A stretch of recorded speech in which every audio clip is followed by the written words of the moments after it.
Order. We're here to talk about interim topics, and we'll start out with the department if they have anything to put in. Okay, Mr. Chairman, do you want me to take roll? no, Okay. please. All right, roll call for joint revenue. Senator Case?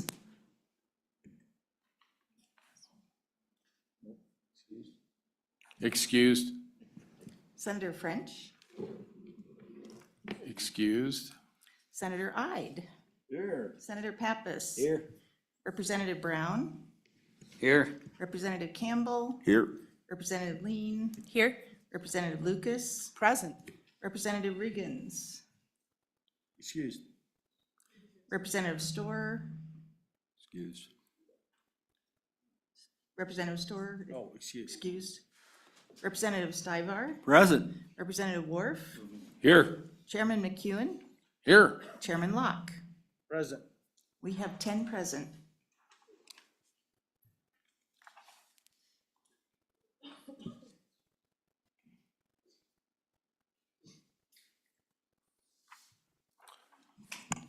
Good morning, Mr. Chairman. Brenda Henson, Director of the Department of Revenue. I didn't know how you wanted to proceed. I knew you had a document before you. The Department of Revenue did submit 5 topics, and if you'll turn to page 8 of your handout, the first topic that we had requested was governmental property tax exemptions. You may recall it would be House Bill 81. I believe it was a House bill, may have been a Senate bill, but we're looking at government-owned property related to state grazing leases, and there was a bill passed that provides 2 years where an exemption for state-owned property is exempt, but the intent is that this body, the Revenue Committee, would look at governmental exemptions for all governmental entities. It has been interim topic in the past and really have not clearly identified what is a governmental purpose pursuant to the Constitution. So that's the first item that I had suggested. Then the second item that I suggested is the implementation of Amendment A, another constitutional question related to levels of assessment. We know that the voters of Wyoming approved Amendment A, which created the residential real property classification within the Constitution, but also allowed for a subclass of that residential real property for owner occupied. We had some discussion during this session, but I truly believe that it would be important for this committee to look at that a little more in depth, meaning do you intend for residential real property to also include income producing properties? Just kind of looking at that, and as you know, we've still got legislation pending even this week in 153, and trying to determine how that could be implemented in the future, and then of course exploring how are we going to collect the information from the property owners related to which properties are owner occupied and which are not. So that was another topic that I suggested. The other third item was economic incentive tax exemptions reporting requirements. We had quite a bit of discussion during this session, mainly related to the manufacturing exemption and the sunset, and the legislature addressed that. But during that time, we also discussed the fact that we had some exemptions for sales tax that required the Department of Revenue to put together a study based on survey information that we would ask for various types of sales tax exemptions. But from the Department of Revenue's perspective, anytime this body provides an exemption for economic incentive, the question is always, did that exemption achieve the goal or the purpose that this body had in mind when they granted that exemption. So, should there be a reporting process? We do not, they don't apply for those exemptions from the Department of Revenue. They simply provide vendors when they purchase equipment with an exemption certificate. And it's only during audit by the Department of Audit that those are really checked into. But that was another topic that I think there was a lot of interest related to how could we gather the information on that. The next item that I had presented is on page 10 at the bottom. The possibility of combining Chapter 15 of Title 39, which is sales tax, and then Chapter 16, which is use tax. We had a bill this year, was House Bill 40, where basically we had to kind of regroup and implement some statutes that got missed last year in the sales tax, Chapter 15, to ensure that they were uniform in both chapters, and the possibility of combining those chapters so that is not possible in the future. We've worked quite a bit with Legislative Service Office and think that that would definitely reduce the statutes and provide some clarity to combine those two chapters. They really are, for the most part, duplication in each of those chapters. The last item that I would ask be considered we have, it's on page 11, it's the last item in your packet. We have several statutory requirements that require us to send out hard copy mailings for reminders for non-filers, for reporting sales tax. There are several throughout the statute, not just in excise tax. But quite honestly, what's happening is that particularly with some of our vendors that have registered with us and use a registered agent, we're required to send out hard copy notices, and we literally box up these notices to send to one particular registered agent in the state of Wyoming. But the possibility of allowing the department to utilize digital, not across the board mandatory, but we believe that the majority of our vendors would probably be satisfied with an email. They have access to our online YFS reporting portal. But unfortunately, with the way our current statute is written, some of those notices, even if they don't want a hard copy, we still have to print them, envelopes, mailing, and send those by hard copy. So I would just ask that perhaps we could identify which statutes those are and then ask for your consideration to make the option of digital available for some of those vendors. With that, Mr. Chairman, those are the 5 topics, and I'd stand for any questions. And thank you for your time. And also thank you to the sponsors that agreed to submit their name. So in your mind, it's critical we get 153 through in one form or another, is it not, to support Amendment A? Mr. Chairman, I do believe that it's important that 153, just so that the legislative body has addressed that we do have that 4th class, even if the level of assessment stays the same as the all other category, which it would need to do for, we can implement a different percentage, but not for owner occupied. We can implement a different percentage for the level of assessment for residential, as long as the criteria matches with what the State Board of Equalization has in place currently for residential, which is that single family to a 3-unit building and the associated land. We cannot gather up the approximately 170,000 owner occupied in order to implement that for 2025. But to your point, if 153 were to pass, whether it's a new percentage for residential real or the same percentage as all other category, at least makes that statement that the legislature has taken action because Amendment A is in fact in place. The Constitution has changed, but hopefully that clarifies that.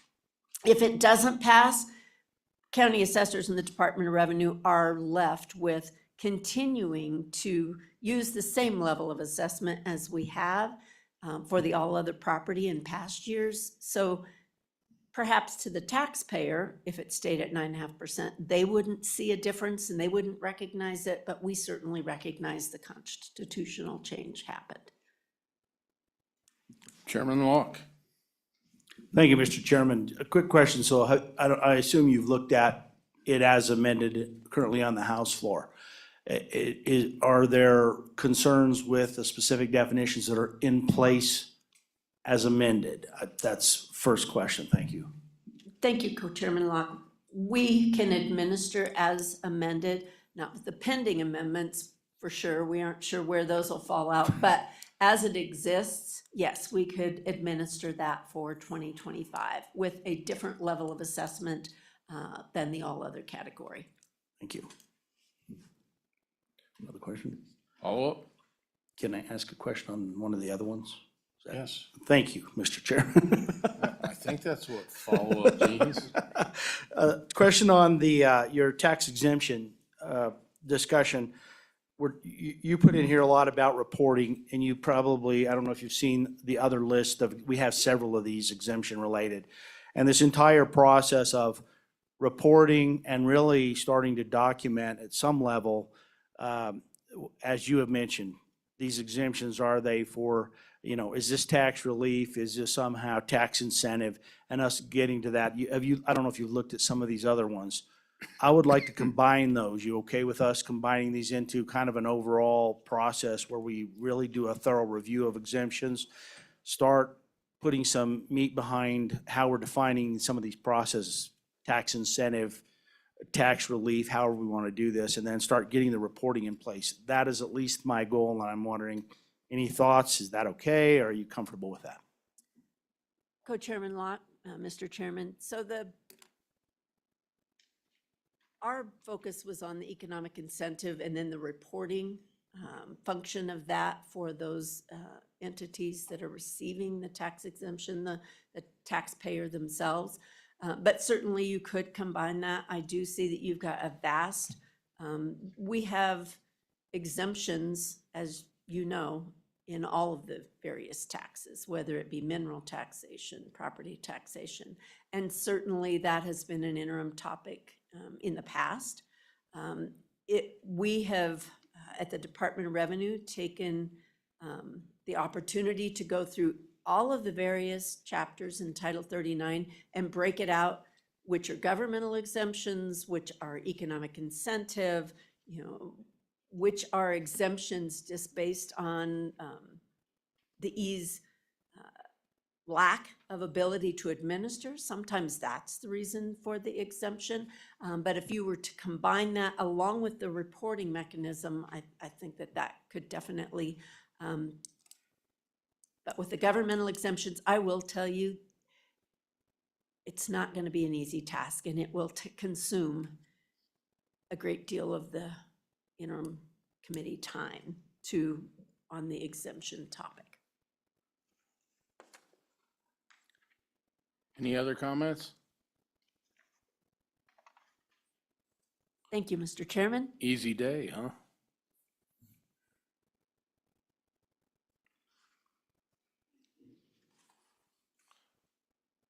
Do we have anybody else in the audience that wants to speak?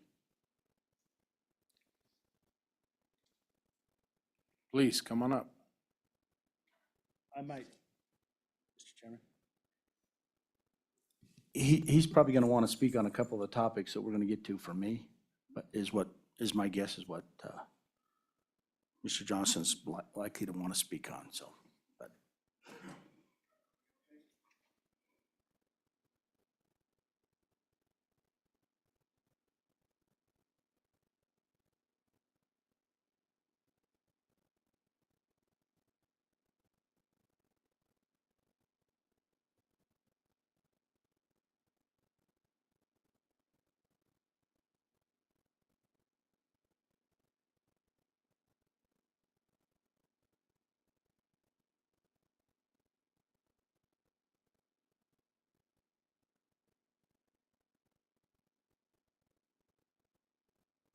been here 2 years ago. I was 80 then, so now I'm 82, I think.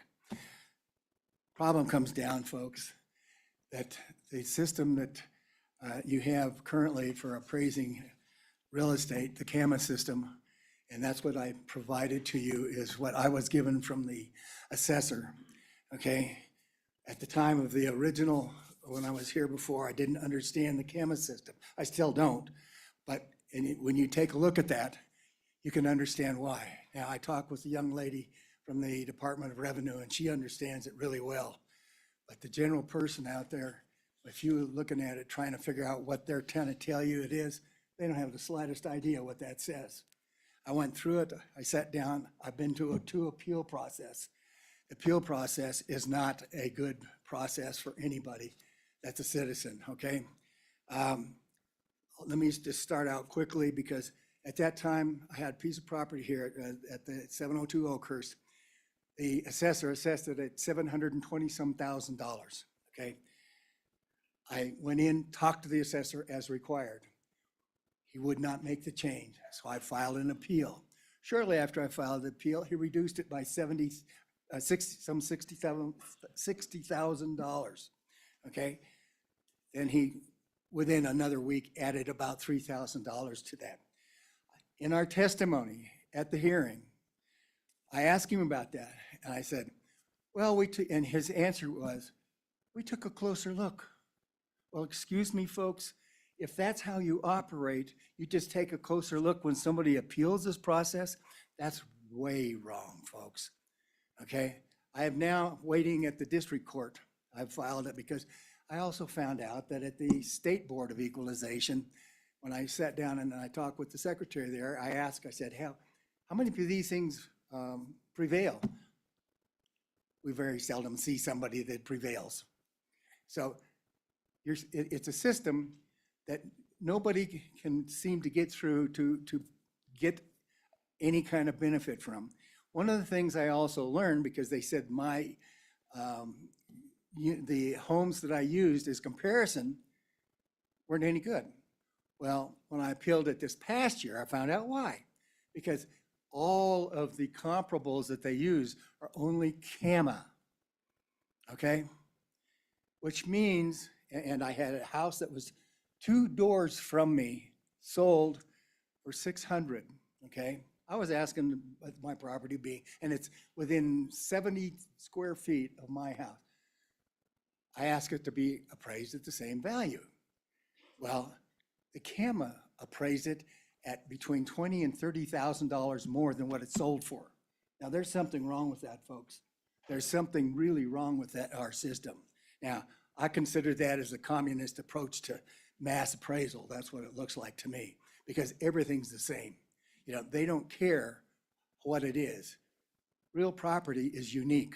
I don't care how you look at it, but each little piece is unique, and you should be looking at using a acquisition cost. That eliminates a lot of stuff, folks. Eliminates all of the problems that you have with any appeals, because you paid for this for it, okay?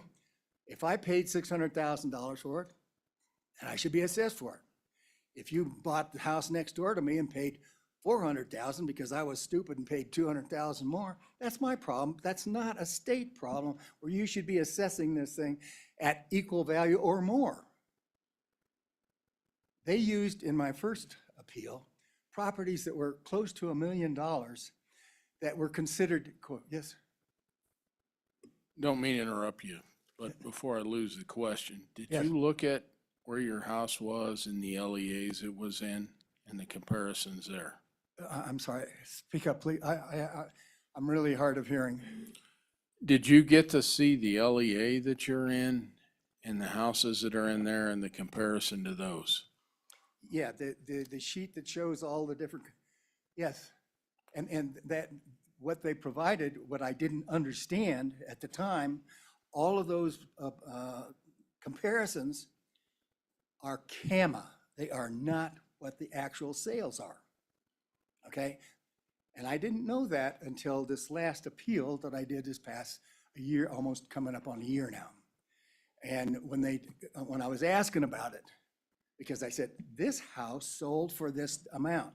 you're showing it for this amount. Well, that's because the camera system did this. Light comes on, that means that every one of these comparisons out there are done with the camera system. It is not the fair market value that our statute 3911-101A6 says. That defines fair market value as what somebody, and I suspect everybody here knows what that says, but it means that if you and I are making a purchase, I'm willing to pay X dollars and you're willing to sell it for X dollars, and we are at a arm's length transaction, then that's what it should be based on. CAMA does not do that. Anybody that purchased a house based on the CAMA system, I would say is a Looney Tune, because they don't.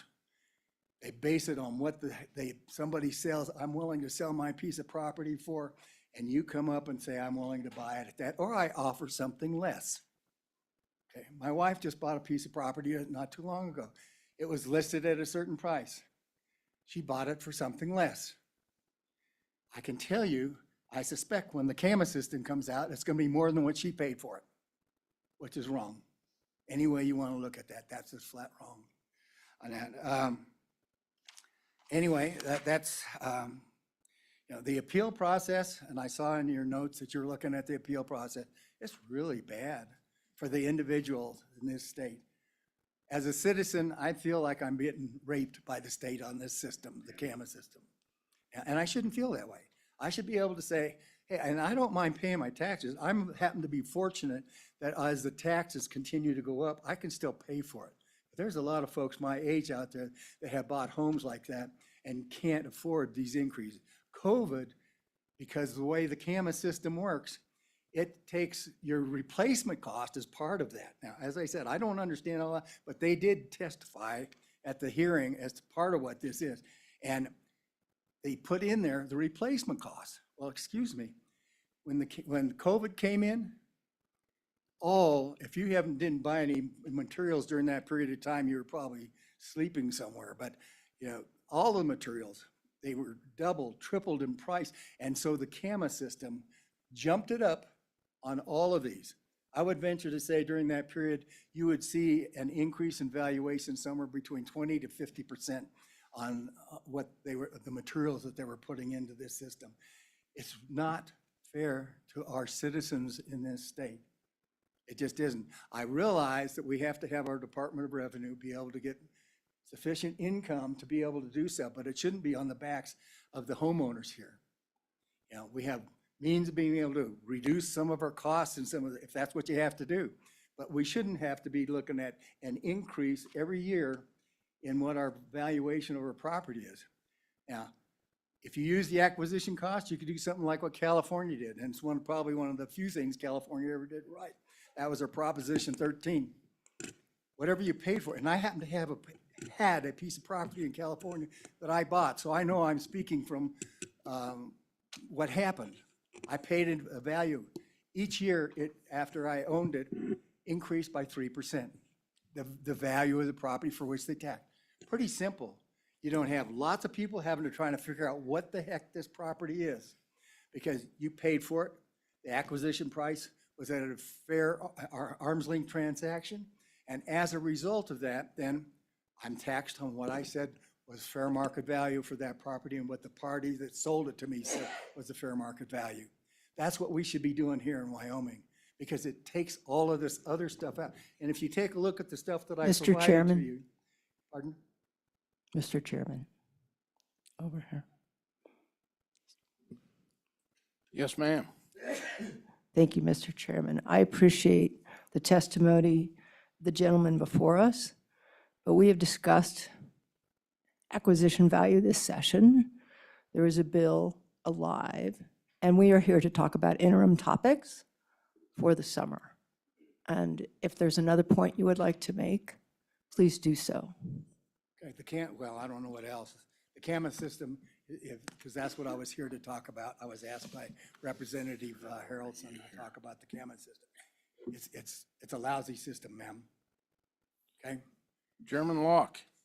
Thank you, Mr. Chairman. And I think, this was, I'm kind of just meeting Mr. Johnston here. So I did have some topics on this. So if the committee's okay with me kind of discussing some of the topics that are related to this conversation, I will do that real quickly if that's okay.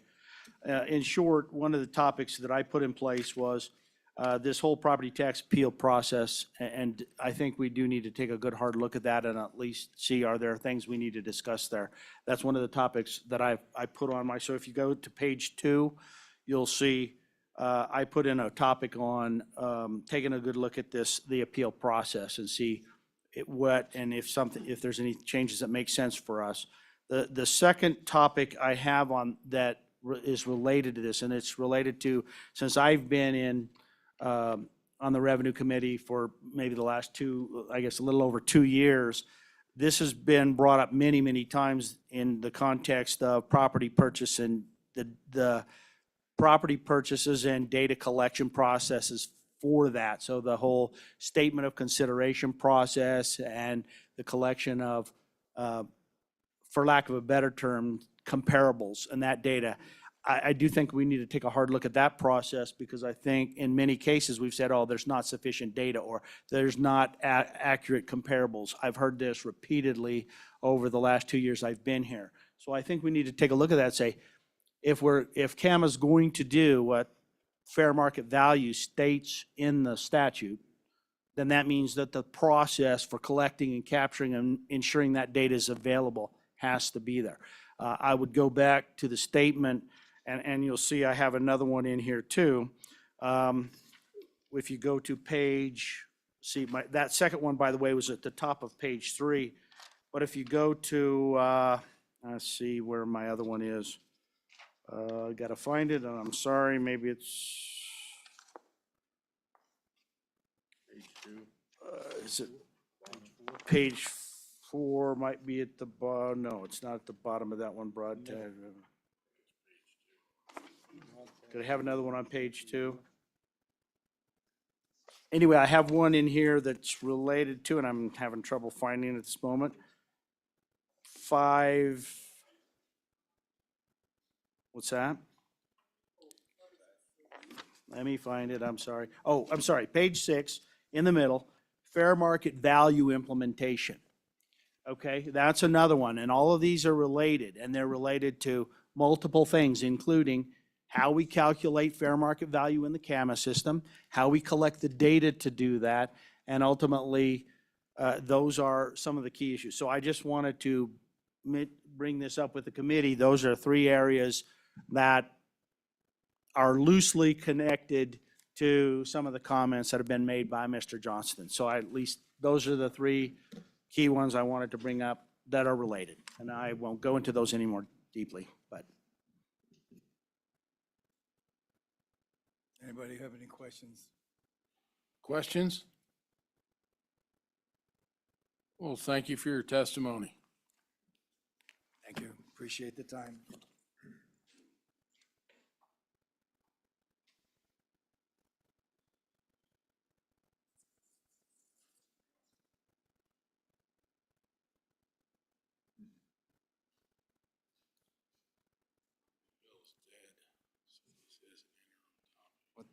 Thank you, Mr. Chairman. There's just a few things that I'd like to discuss. One of them is the city of Cheyenne is charging for rainwater runoff on their properties as a way to increase their revenue. And I'm not at all for that, but I think that's up to the citizens. I wish they would squawk some more. But I do think that they could have an increase in revenue if they taxed the gaming devices that are prevalent in Cheyenne and expanding to a massive amount. Since the horse racing started in the state of Wyoming, these gaming sites have nothing to do with the horse racing, but are just electronic gaming devices are proliferating throughout Cheyenne and throughout the rest of the state too.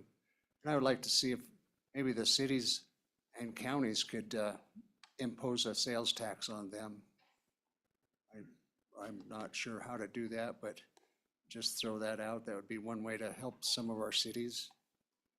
And one more topic is the 3-year exemption on windmills.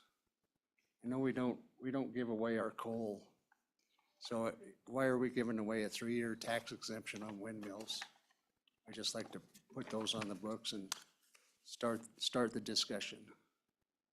Thank you, Mr. Chairman.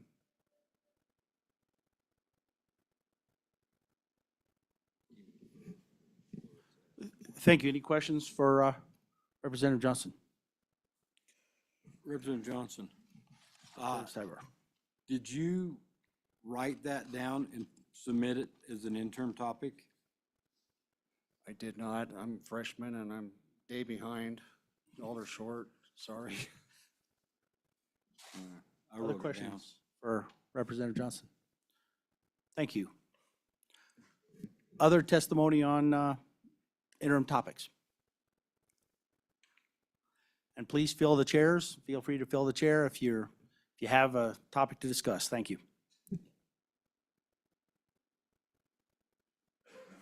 Good morning, Mr. Chairman. My name is Micah Richardson. I'm with the Wyoming Women's Foundation. Our mission is economic self-sufficiency for women and opportunities for girls.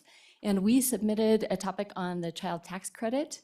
This was a bill that was submitted, HB 104, to the House side that did not end up going through. There were some questions about how it might roll out, a few other details.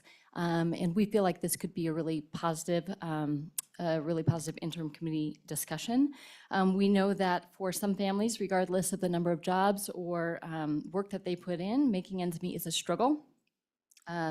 I've shared with you the Women's Foundation just a snippet of our economic self-sufficiency report, which kind of shows what it takes in each county to make ends meet. And we know that child tax credits, typically, the studies have shown that for every $100 given, families are spending $28 on food, $31 on housing, and $15 on child-related goods. When we're thinking about who qualifies, from my understanding, this would need to be income-based to be constitutional. We have some ideas of how we might implement that and what to look at. And the how to pay for it part. This is a little bit trickier. Here in Wyoming, we don't have an income tax, as you all know, but we do have a few ideas that could be explored as well. So happy to answer any questions. And thank you to Representative Lucas for sponsoring this. Questions? Okay, well, thank you for your testimony. Chairman Locke. Thank you, Mr. Chairman. Question for you. There was a bill, I want to say, I don't know if it was similar, that maybe Representative Yin might have brought. Is that the bill you were, and what was that Correct. bill? I'm sorry. HB 104, and I Thank you. apologize, I think when I filled out the form, I did not add that, I'm realizing today. No, thank you. I'm sorry. I didn't Thank you. catch that note up, but I appreciate that. Thank you. Thanks so much.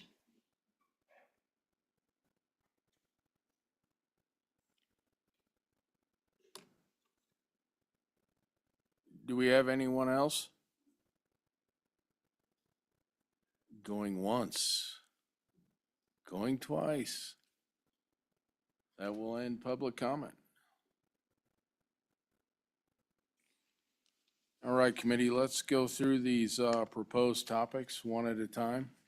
Let anybody comment how they want.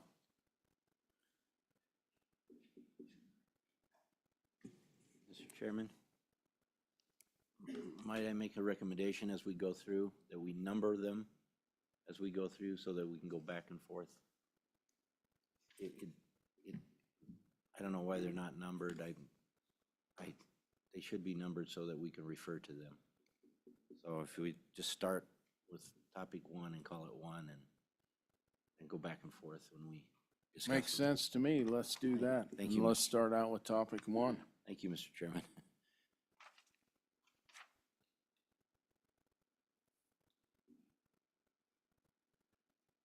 Deals with 501s.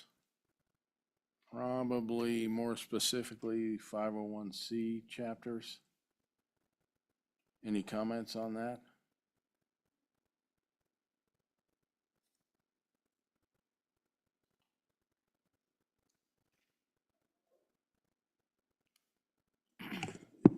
Mr. Chairman. Representative Storer. Thank you, sir. I don't think this is the purview of the Wyoming Revenue Committee. This is really about, you know, IRS tax,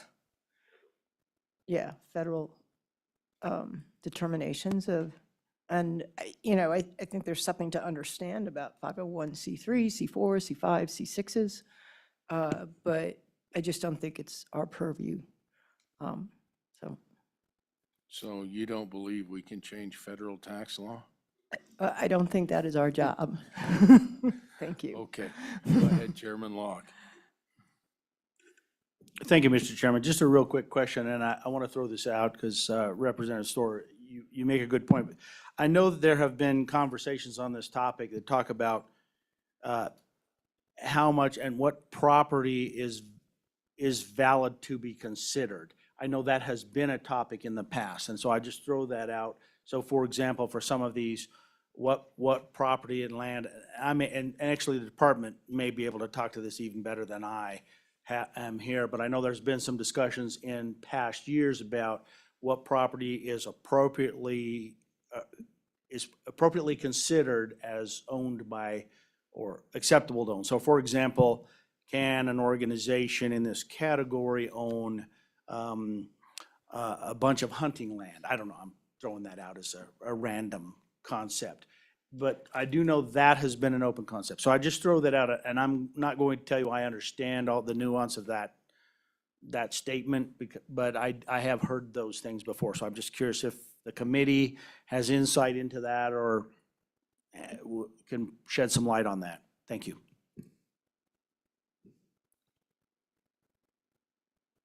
Comments? Next. I, Okay, never mind. I'm gonna go back to what I said before. It's pretty much federal tax policy, Okay, fair enough. whether it's hunting land or building widgets. Mr. Chairman? Senator Case, So indeed, it is federal tax policy, but it's our policy whether to extend an exemption for property taxes or not. We don't have to, just because they have a 501c3 designation. But our law does provide some guideline about providing the exemption, but it's not as clean cut as it sounds. So I think the policy question for Wyoming is, should we provide an exemption for a 501c, whatever? well, we'll keep it on the list for the time being. Moving on to number 2. I will let Representative Lean take that. Thank you, Mr. Chairman. So what you would have as number 2 and number 3 were presented by the Director of the Department of Revenue, and they also coincide with pages 10 and 11. As you number them, it'll become 21 and 22.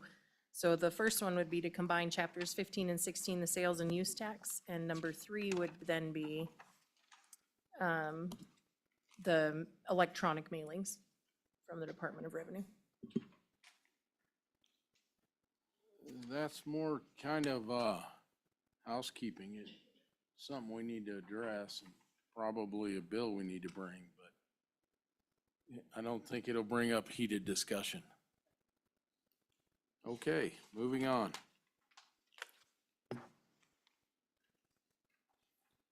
We'll go to number 3, which I think you just covered. So we'll go to number 4. Chairman Locke. Thank you, Mr. Chairman. I won't hammer this one anymore. This is just the property tax appeal process. Are there some enhancements or that's some things we need to look at? And again, it probably lumps together a little bit with a couple more of mine on the list, but I won't hit that one any further. Number 5 is probably another one that is connected with that. Let me just go down the list. Thank you. Let's talk 4 real quick. What? We'll talk Okay, 4 first. perfect. I think 4 is going to be one of the bigger topics we take up in the interim. So start looking at what you think on how we can make the system work better. We've seen many appeals go through that did not make everybody happy, if you will. Okay, go ahead. Number 5. Thank you, Mr. Chairman. Number 5, somewhat related, but well, actually it's more related to the CAMA system and do we have the right data? It's a property purchase and data collection process enhancements. Again, it goes back to statement of consideration. Are we collecting the right data? Is that process thorough? Are we getting robust comparables, actual purchase comparables into the system, and are they being used in the system to achieve what is actually defined in the statute as fair market value? So that's what that one is, and that all about, so. I think one of the things we need to look on that is putting on sideboards to how LEAs are established. Watched a couple of these appeals go through, and one person had a house that was compared to property on a golf course. So I think we have some work to do there. Do you have anything to say, Brenda? Okay. Senator Ide. Thank you, Mr. Chairman. My experience with these different levels of protest, property tax protests, you've got your county board of equalization, and then your state board of equalization. And it feels like from all of the conversation that I've heard and what I've experienced is the State Board of Equalization effectively rubber stamps whatever comes out of the county. I haven't really heard of any successful change from the top down to the county. And, you know, I guess that would be it looks like two layers that we don't need to. I don't understand the process well enough to understand. Maybe somebody can explain that to me, but it seems like when it comes out of the county to the State Board of Equalization, nothing changes for 99.9% of the time. Thank you, Mr. Chairman.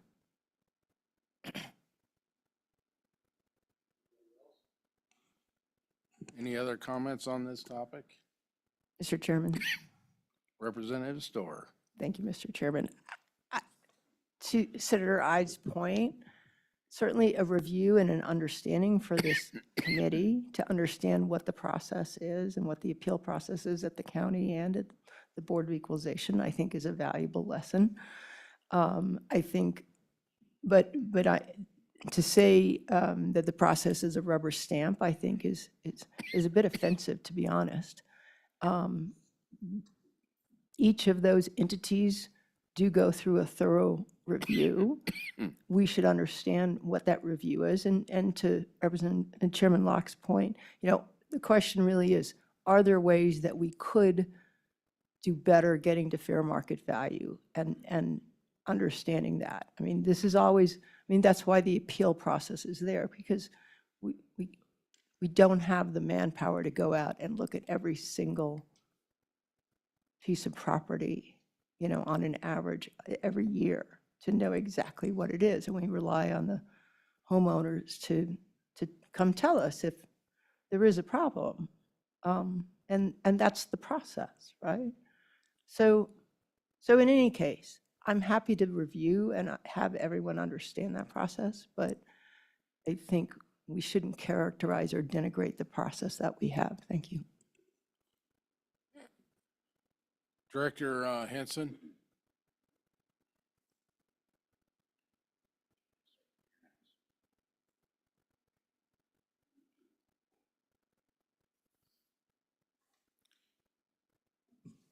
Yes, Mr. Chairman. Could we put together a little bit of education on that? And I would ask that when we do, could we put some real world scenarios in how it started and how it ended? Thank you, Mr. Chairman. I would like to offer some historic background. When I first ran for office in 1994, one of the items that I felt was challenging was the County Board of Equalization process, because I felt that county commissioners, who by law are required to sit as the County Board of Equalization, that for the taxpayer, on its face, it puts the County Board of Commissioners in a bad spot, because the taxpayer recognizes that the Board of Commissioners relies on tax dollars to provide services.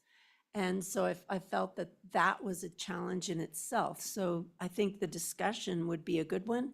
It has been discussed in the past, the possibility about possibly having regional county boards of equalization that have more knowledge about Title 39, the statutory requirements, those types of things. Because you've got county commissioners that act as this county board of equalization for a week out of their year. And some counties have 0 appeals for multiple years. And so it is a challenge for those individuals sitting with that responsibility. But the other thing I would like this committee to recognize, when you're looking at an appeal process, we think about residential taxpayers and their ability to understand the statutory requirements. But keep in mind, these statutes, everything that we're talking about relate to industrial property, refineries, commercial, big box stores, not just the 1,500 square foot, 1-story ranch with a finished or unfinished basement. These processes are in place to protect both the taxpayer of those types of properties, as well as ensure that the 23 county assessors across the state are utilizing the same methodology as the other 22 county assessors across the state. And so, to Representative Storer's point, I think it is an important exercise for this body to understand truly what is to be accomplished by a county board of equalization. And there are other, if you go to other states, that process is in place, but it takes all different forms. And so I think it would be a good opportunity to meet with the County Commissioners Association. What are their thoughts? When it was discussed historically, I can tell you that some county commissioners felt very strongly that that was a responsibility that was under their purview, and they wanted to act as that county board of equalization. There were other county commissioners that said, I'm not a real estate appraiser. How on earth can I listen to the evidence and feel comfortable making a decision? So I think that it would benefit everyone to just understand that process better and explore what do other states do to ensure that our tax statutes are being administered uniformly and fairly across the state. So hopefully that helps with your questions. Yes, Director, thank you.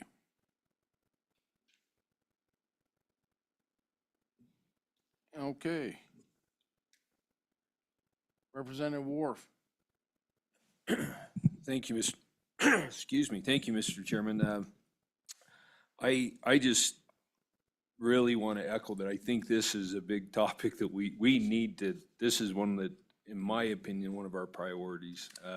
Just based on the experiences I've had, some of the stories have been shared with me. I mean, I know of a gentleman that lives here in this county that he just happened to be talking to his neighbor and found out that his neighbor's tax was considerably less than his. And when he went down and appealed it, basically what he was said is, he was told, well, you never appealed, that's why your taxes are so much higher.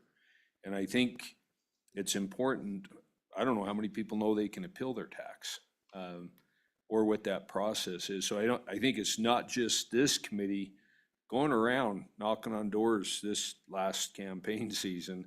It was very apparent to me. I think a lot of people don't understand our tax structure. And I think this would be not just beneficial for us, it would be beneficial for a lot of our constituents to learn about this process. So I would say this is definitely one that I would say checks the box that we need to spend some time on, Mr. Chairman.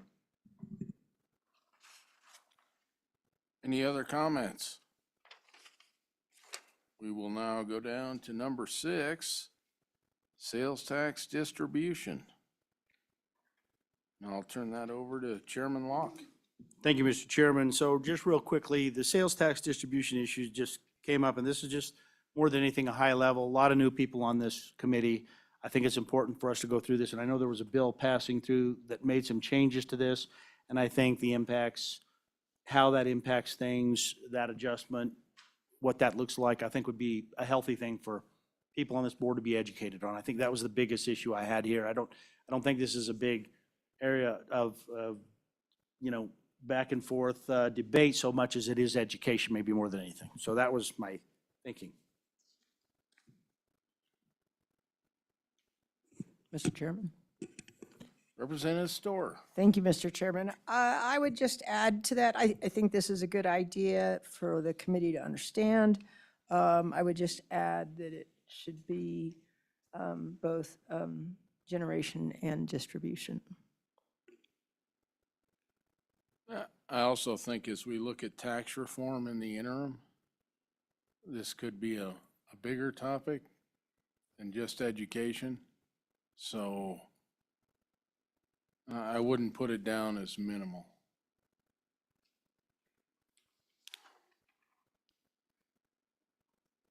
Representative Lucas. Thank you, Mr. Chairman. From the perspective of a first year, I like the idea of the education component very much. I would request that we get materials that we can review and study in advance of the meeting so that we can come to the meeting ready to hit the ground and ask valuable questions. I agree that with the representative that we need to look at the incomes and the outgoes on this topic. Thank you. Okay. Next topic, alternate revenue streams beyond property taxes. Chairman Locke. Thank you, Mr. Chairman. This was just probably a general concept and certainly in our purview, and where goal is to say, I know this body's been creative before, and this was another opportunity to open the door for creative looking into this topic. So, you know, where else, what other revenue streams might be available to us? And I know some have been brought up by Representative Johnson, brought up some concepts. There's probably many more of those. So that's really all that was, get us all brainstorming. That's all that topic was there for. Comments? Senator Case. Mr. Chairman, and along those lines, we do have a proposal that I put in about to follow up on the electricity tax from last year's interim work. It was the subcommittee on electricity that included 2 members from this committee, 2 members from corporations, and 2 members from minerals. And we received a confidential legal analysis as to what we can do in terms of taxing electricity produced in Wyoming. Staff did a lot of work on that as well. It's a topic later on, but it fits right in with diversifying our revenue stream and taking advantage of the changes that are happening in our world on the electricity side. So it fits with this topic.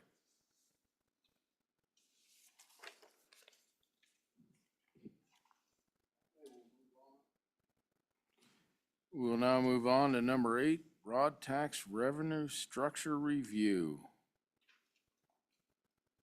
Chairman Locke.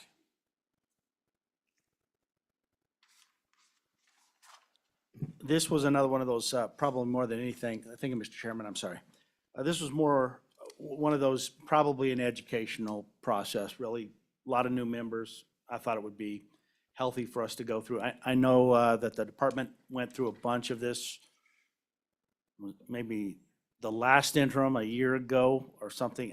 I thought a lot of what you did for us, we've provided a lot of that data to the new folks, but I do think maybe a good review of that would be healthy from an education perspective. That's all that was there for. Representative Storr.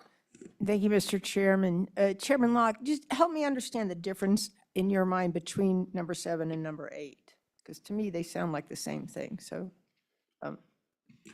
yeah. Mr. Chairman. ahead.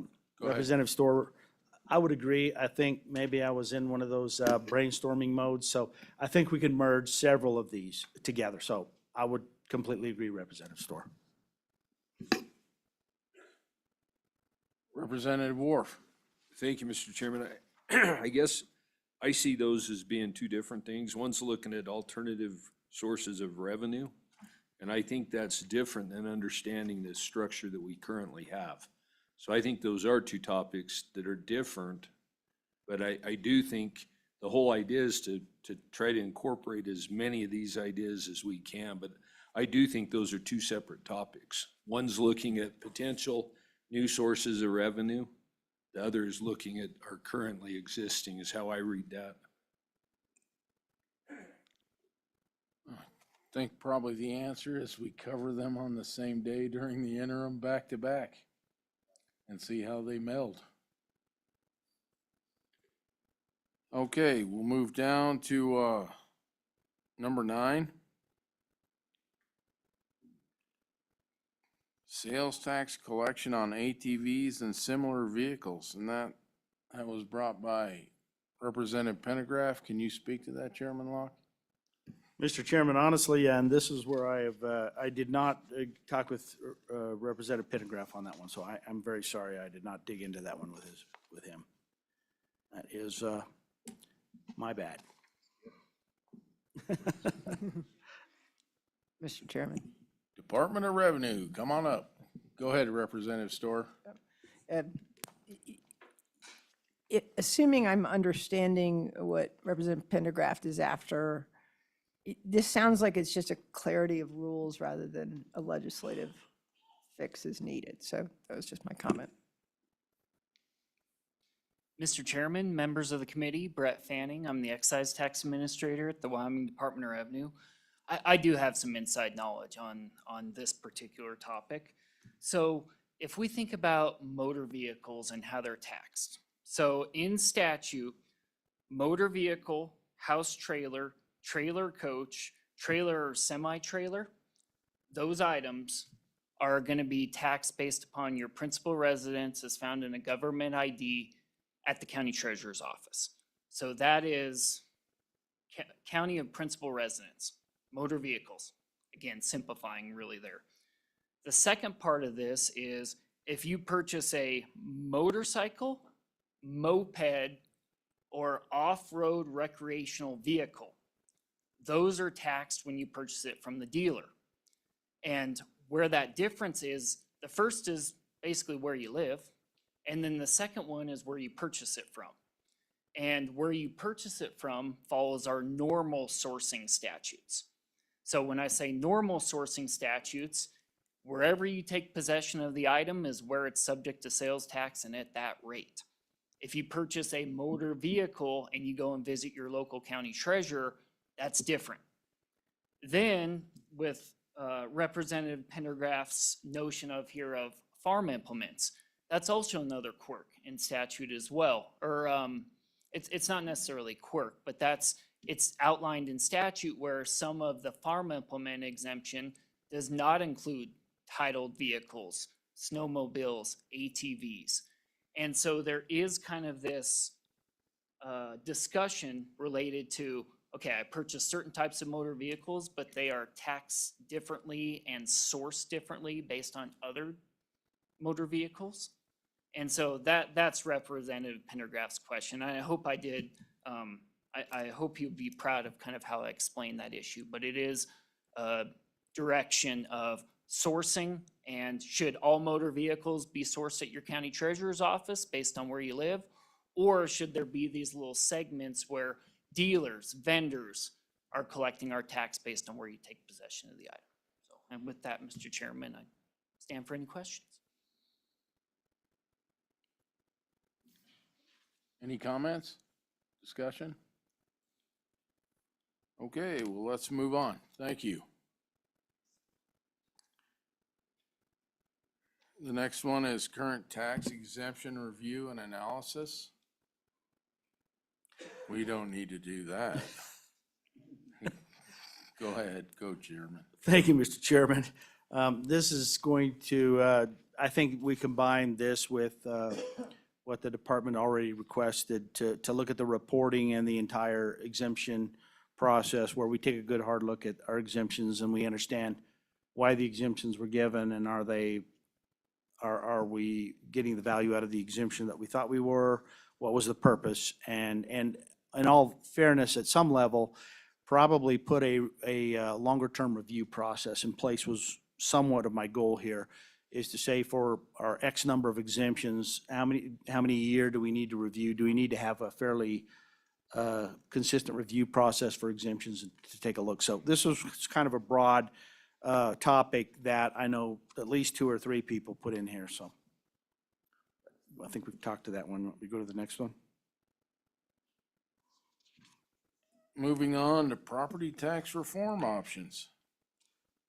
Again, a little bit broad, but I brought this topic up to look at a range of property tax reforms to include, I know the concept of acquisition value has been brought up, but many other values. I always refer back to House Bill 203 from last year, the whole sales tax concept.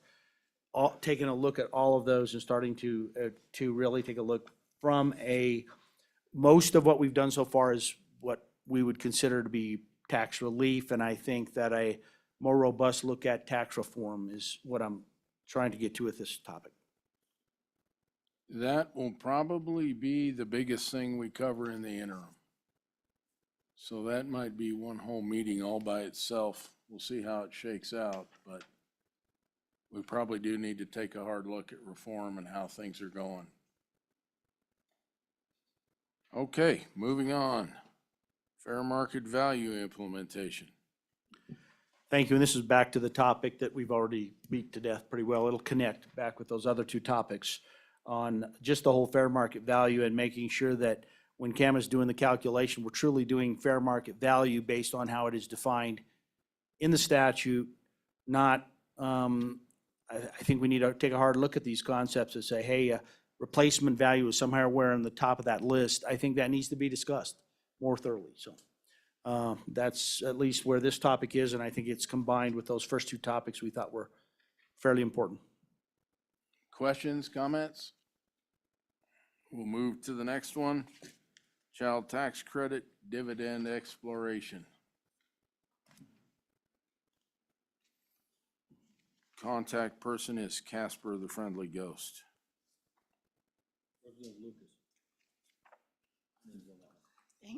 Go ahead, Representative Lucas. Thank you, Mr. Chairman. I just thought this was an interesting topic, and when Ms. Richardson approached me, I thought it was worth a look-see on it. We don't have an income tax, so how we would give a child tax credit was kind of intriguing. I think this is an opportunity to look for a way we can give a little bit more money to the folks who need it most. Comments? Representative Storr. Thank you, Mr. Chairman. I would concur. Even though it's harder to do it without an income tax, there are some other examples we could look at from other states, and it's at least worth having a conversation about, I think. Thank you. Representative Lean. Thank you, Mr. Chairman. My worry with this topic is that we are laying the groundwork for a state income tax, and I have no intentions of doing that within our state. One additional thought about this would be we could look at it in a portion of something like what Alaska does with their mineral royalties versus a child income tax credit. Any other comments?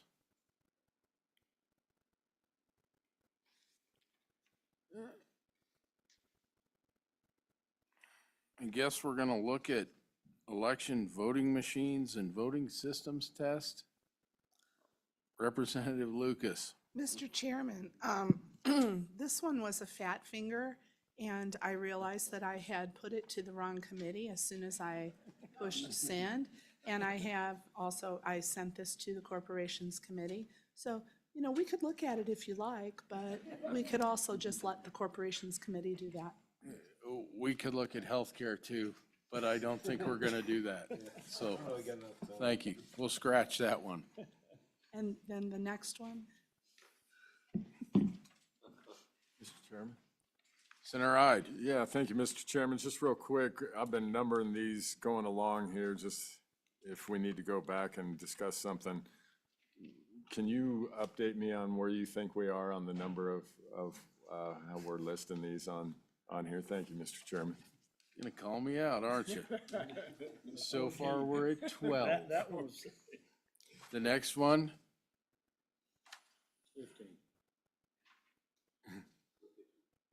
is 15. This is another one. Yeah, I'm getting ready to talk about this. Okay, so the next one is obscenity amendments. The only obscenity amendment I think we're looking at on this committee is whether or not we should have a income tax. That's an obscenity. I think we'll pull that off too, unless anybody wants to tackle that during the interim. Comments? Okay.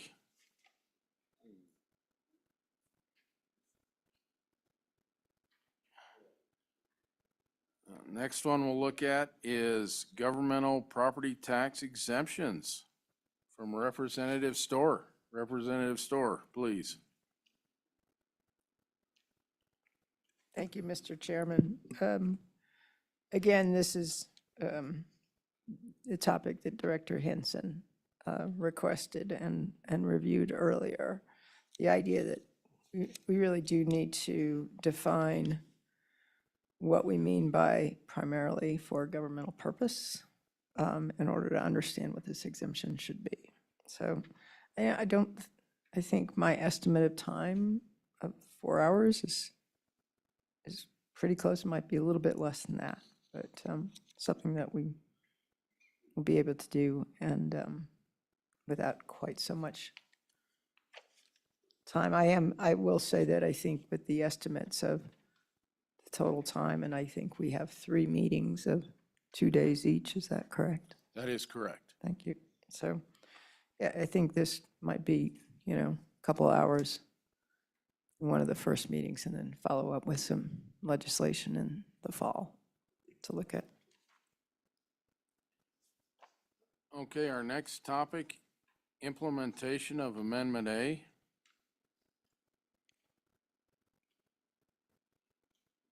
And I'll probably speak to that. We had that pass as a new constitutional amendment. And I think it's another important topic. We have this interim, get our hands around it and how we're going to use it and put it into processes. And we do need to pass some legislation that supports it, or it just ends up in the Constitution that says this, this, and that, and we don't know what we're doing with it. Any comments on that one?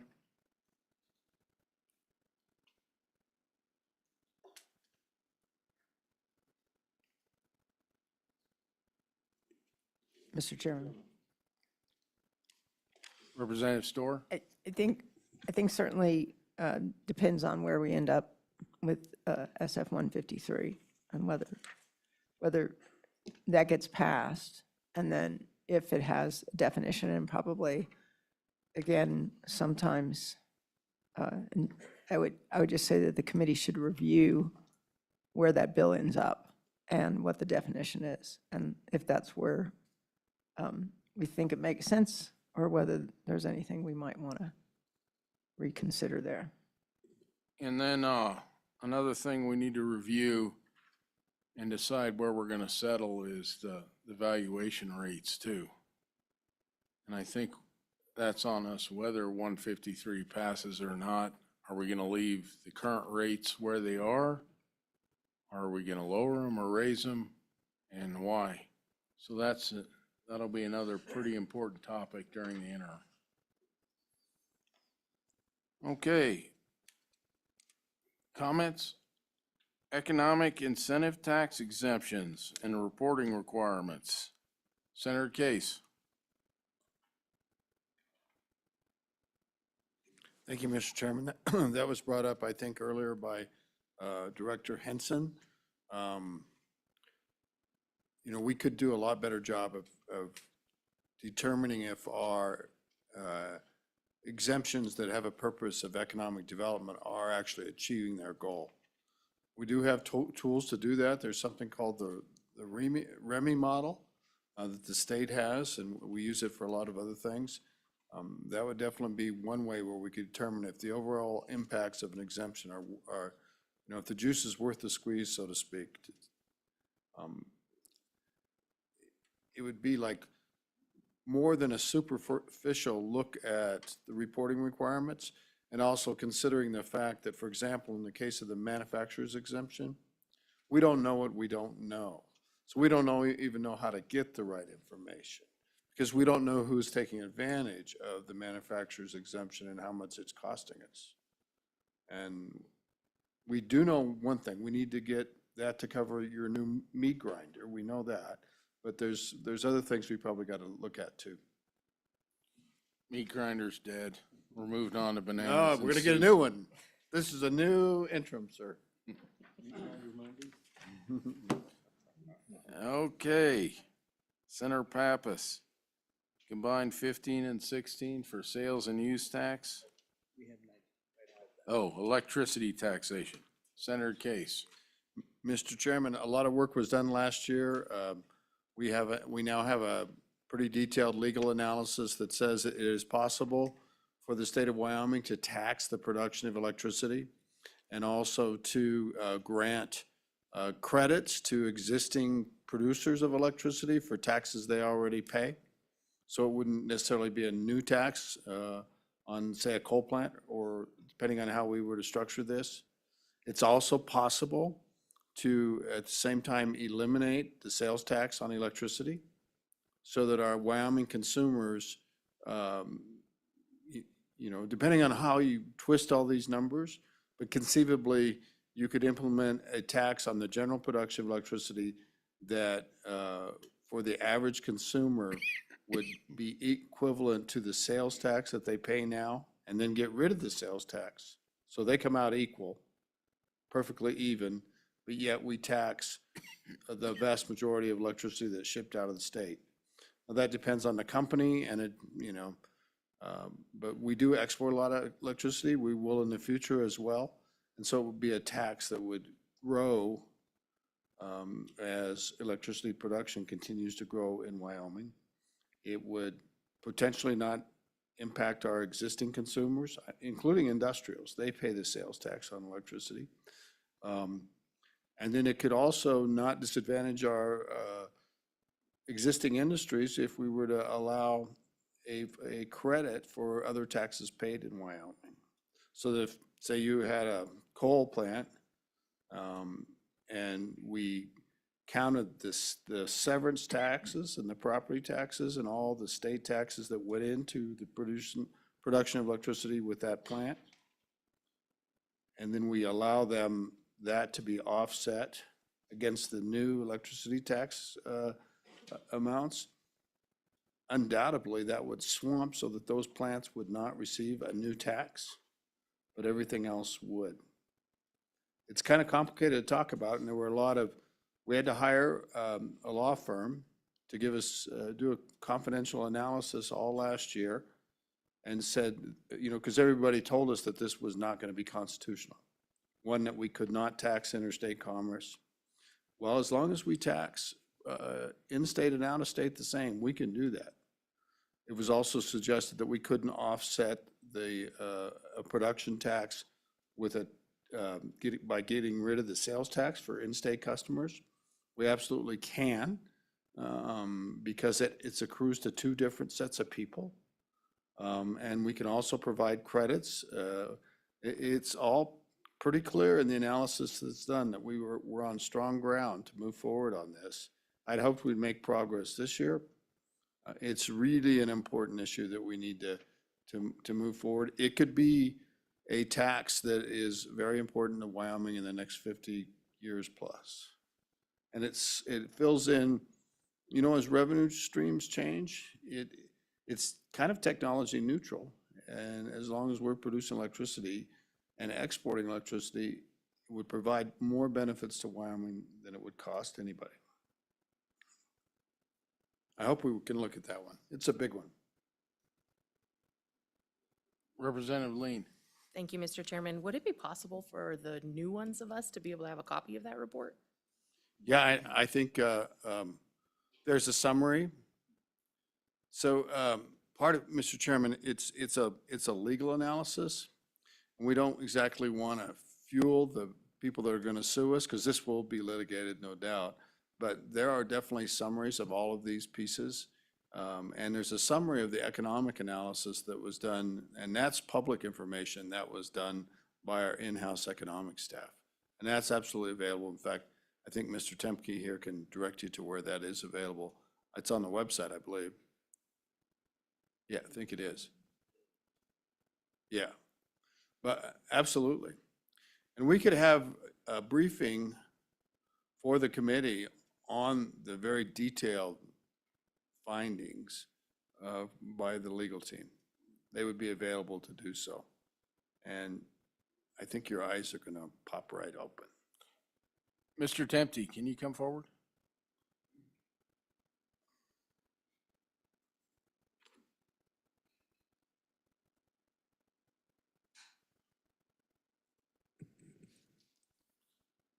Hey, can I get you to put together a packet for everybody on this and what we've done so far? Kind of define it. Mr. Chairman, Chairman McEwen, I think Chairman or Senator Case is correct. I mean, this economic report is actually posted publicly now. I could certainly send the committee a link to that, and I think it does a pretty good job of running through. I think it has an executive summary in it, and then it runs through all of the processes and analysis that was done on this topic that was provided for the subcommittee on electricity taxation, which was last interim. So, I mean, the work's already done. That's fine. If you can just send out the links to us. Sure. Thank you. Question, Chairman Locke. Thank you, Mr. Chairman. Senator Case, quick question. Did 300 pass through minerals? Is that, where did that bill, was that a personal bill or was that, I couldn't remember and I'm sorry, I should have looked. Mr. Chairman, help me, and Mr. Co-Chairman, what is 300? House Bill 300. I know there was a bill on this that I was interested in, and I know it didn't make it very far. House Bill 300. Sorry about that. I was not Yes, there. you're right. I think the minerals chairman sat on it. But he's interested, but he didn't think they had time to address it. That was House Bill 300. Thank you. We could start with that, actually. That would probably be a useful thing to start with. I was just, thank you, sir. That's what I Thank was you. kind of checking into. I wanted to make sure because I did review it and it seemed like it covered a lot of this, but I would just wanted to make sure that was And key to the yes, sir, process there. Mr. Chairman, that came out of members of the subcommittee that put that together. That was Representative Wiley, was a personal bill. It never reported out no report prior to the Cal at all. Correct. It was never introduced.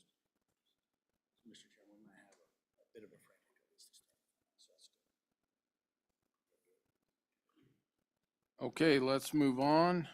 Combining 15 and 16, sales and use tax. Senator Pappas. Thank you, Mr. Chairman. This is a pretty simple topic to get your head, wrap your head around. It's simply a way of reducing the duplicative nature of the two sections, and so it's basically streamlining our statutes and trying to combine things that are duplicative and make it easier for us to navigate the green books. I think it also makes it easier if we change any of the statutes on sales tax, it catches use tax, or if we change a statute on use tax, it catches sales tax since they're treated the same. Absolutely correct, Mr. Chairman.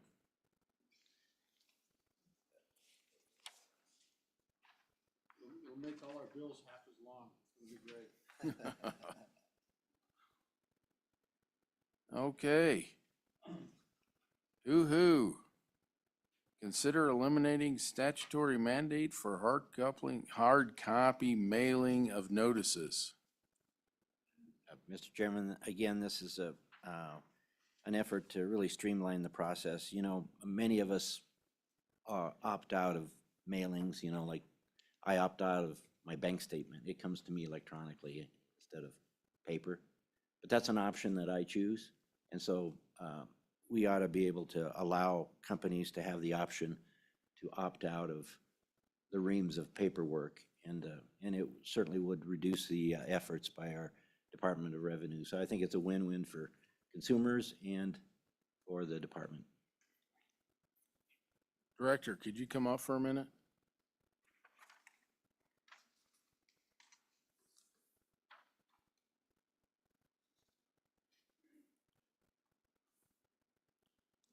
Just a real quick question.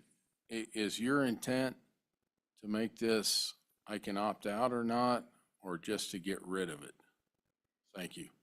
Mr. Chairman, we know that we have some vendors, specifically on the sales and use tax, that they prefer to do everything by hard copy. Our intent is to continue to allow that. But on the other side of that, where we've got vendors that probably are very, very comfortable going on to their online YF's account and getting all the information that is necessary to eliminate the requirement of us still sending the hard copy notices in the mail is really what we're geared at here for those companies. Okay, thank you. And that would be the last interim topic. Open it up for any comments or questions for anybody on the committee. Senator Ide. Yeah, thank you, Mr. Chairman. Let's see, I've got, just trying to number these things here. And everybody's probably got a different one, but on page 5, the bottom of page 5, I've got it as number 11, property tax reform options. And as you mentioned, Mr. Chairman, this is probably going to be one of the big topics during interim. And I notice on the comments here, this process will include identification, implementation issues, potential revenue consequences, and constitutional barriers. So I know that that particular bill 282, the headwinds that we experienced were the constitutional barriers. And I don't know if the bringer of that bill has a good LSO memo, or if we can dig into that a little bit deeper, so when we get into interim here, we've got a good, backdrop on what the constitutional barriers are. Thank you, Mr. Chairman. Any other comments? The next thing I want to do is let's just go through this with everybody's numbers. I have 18. The co-chairman has 21. I didn't number the stuff we threw out. So let's make sure everybody has the same number. I got 21. I got 21. And we threw out 14. We threw out 14 and 15. Yeah, that's what I showed, so. I have 14 3/4. I'm pretty sure I'm not right. So one is the 501s. 2 is combining 15 and 16. Yes, and I only numbered 1. And it actually matches with 21, right? Or no, 20, 21, 20, sorry. Okay, 3, electronic filing. 4, property tax appeal process enhancements. 5, property purchase and data collection process enhancements. 6, sales tax distribution. 7, alternative revenue streams. 8, broad tax review, structure review. 9, sales tax collection on ATVs. 10, current tax exemption review and analysis.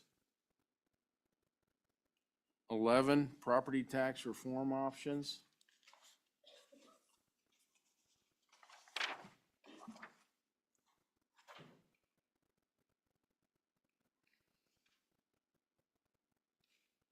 12, fair market value implementation. 13, child tax credit dividend exploration.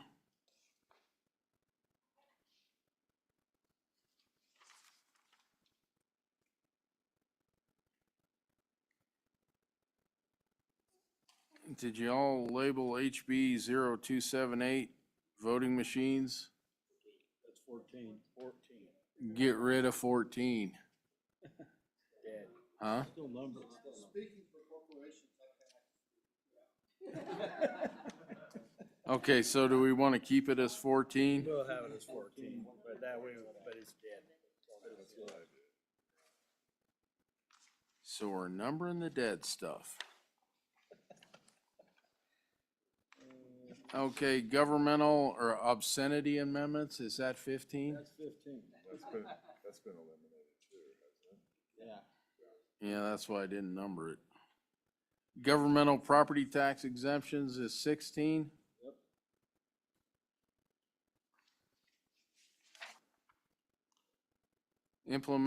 Implementation of Amendment A, 17.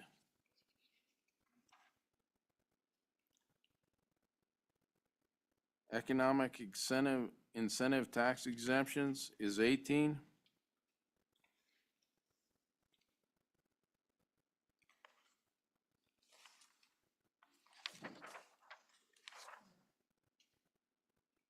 Electricity taxation, 19.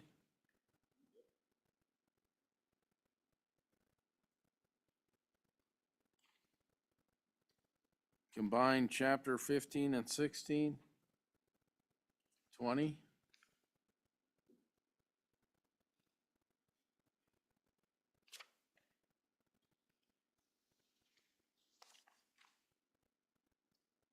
And consider elimination of statutory mandate, 21.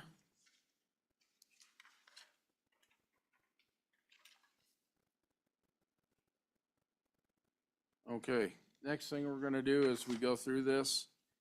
Since we're numbered right, that'll make what my plan is easier. We'll take a quick voice vote. Everybody wants number one or doesn't? If you want number one, vote aye. If you don't, vote no. Number one. No. No. The ayes? Okay, number one's gone. Number two, combined 15 and 16. Aye. Aye. Okay. That is also 20. Yeah. Yeah. We'll get. Don't confuse this process. We couldn't even number them together properly. Number three, electronic filing for DOR. Ayes? Number four, property tax appeal process enhancements. Aye. Number five, purchase and data collection. Aye. Number six, sales tax distribution. Aye.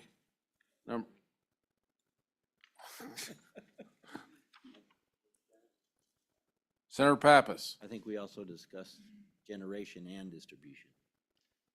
We could broaden that. Okay. Put a note on there. Number seven, alternate revenue streams. Aye. Okay. Number eight, proposed interim topic, broad tax review structure.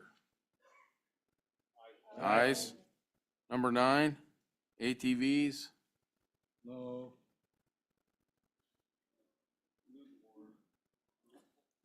Lukewarm is not an option. I believe that ATV should go through transportation. I'll second that. Representative Lean. Could we combine the ATVs? So could we combine number 6 and number 9? I thought, Mr. Chairman, Senator Pappas. you know, there's probably, I don't know, maybe I'm speaking for the department and I shouldn't, but there's probably some merit in clarifying the two different vehicle types and trying to get them, maybe the same, one way or the other. So I'm not so sure that Representative Pendergraft doesn't have a pretty good idea. So we're keeping 9. Chairman Locke. Thank you, Mr. Chairman, and Senator Pappas, I kind of agree that, is this something as simple, and I'm asking the department on this, can you propose a recommend, just make this a proposed approach to this that we can take a quick look at? Is that something that the department could do for us?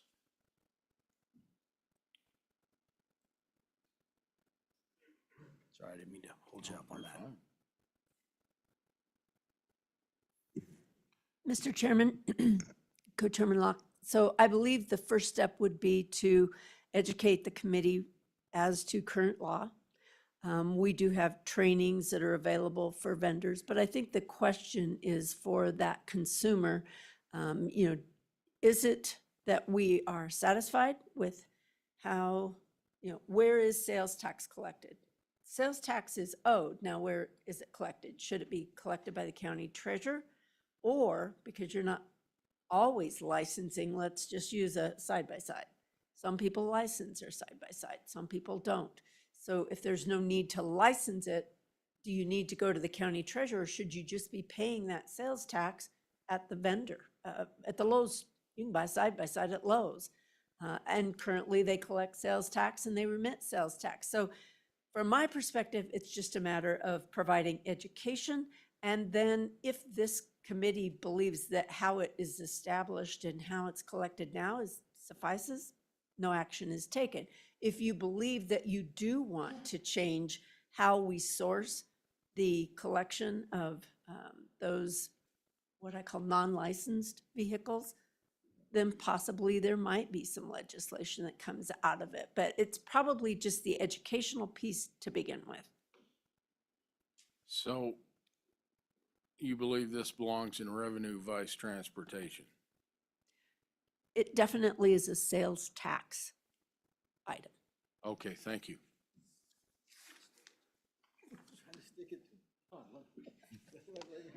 But Mr. Chairman, there's always the rest of the story. So as you know, we just recently had legislation passed that sales tax that is collected by county treasurers is now the state fee. The state portion of the sales tax is now going to be going to the highway fund. So not only do you have a question on sourcing, but then that distribution is going to be impacted as well. And so. And do we have rodeo plates for ATVs now? Please. Thank you, Mr. Chair. Thank you, Director. So I just wanted to clarify, am I understanding this, that this basically boils down to a personal choice of the purchaser? Because everybody is paying sales tax at the point of purchase, but then the licensing is depend if we want to license it, then we're paying at the assessor level, as if we don't license it, there's nothing? Mr. Chairman, Representative Campbell, our statutes are very clear on what is, where we pay sales tax at the local county treasurer's office, and then when the vendor should be collecting it. So there really is not a choice. I think where the opportunity exists is helping the vendors that are selling those types of equipment to remember that they're responsible for collecting that sales tax, and it's to be sourced where that customer takes possession of that item. I think county treasurers are clear. I think most of the vendors are clear. But from this committee's perspective, that is going to impact where those sales tax dollars are distributed. And so perhaps it would be a good educational piece. But I do not believe that it's the consumer gets to choose, the taxpayer gets to choose where that is collected. I believe that's clear in statute currently. Mr. Chairman. Senator Pappas. So I think it's probably good for us to take just a few minutes to have the department educate us on that. I think it's going to end up being a policy choice, and we may not choose to change anything, but. And Mr. Chairman, the estimate of 3 to 5 hours, I think that is more than what this time will actually need. But I think that it would give an opportunity for your retailers that are selling those types of products to bring in and give some, what have they experienced and why does it get confusing? And so with that, I don't think it'll be a significant time consumer. So, Mr. Chairman, I do think that if we do accept this as a topic, it probably ought to be low on priority.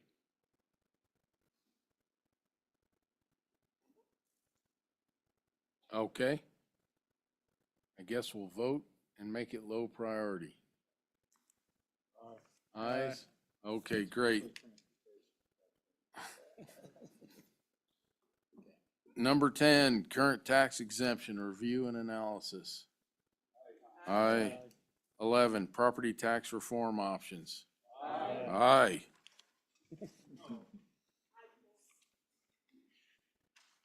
Did we have a no?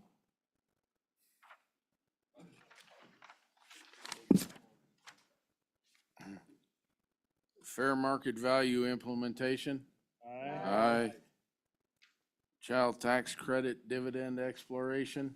No.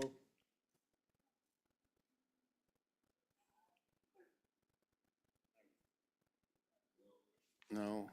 Probably no. Are we gonna have to do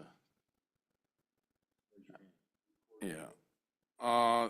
Those of you that want number 13, raise your hand. 2, 3, 4. I think we'll pass that on to transportation. Make Representative Stivar happy. 14, we decided to drop that. Oh, I don't. Just doesn't want to do corporations. Okay, we'll do a hand vote on it. All those in favor of taking it up, raise your hand. Well, that would be 1. Moving on. Amendment A. Did I skip ahead? No. Obscenity amendments. No. Okay, we'll drop that. Governmental property tax exemptions. Aye. Implementation of Amendment A. Aye. Economic incentive tax exemptions. Aye. Number 19, electricity taxation. Aye. Aye. I'll look into that. Number 20, Aye. we've already passed that. I've already passed that one. Yep. 2021 we passed. Yeah, I think we can cross that out or combine. And number 21. Aye. Okay, that's, Co-Chairman, you have anything else? No, sir. Any other comments? And on that note, we will adjourn this Revenue Committee meeting.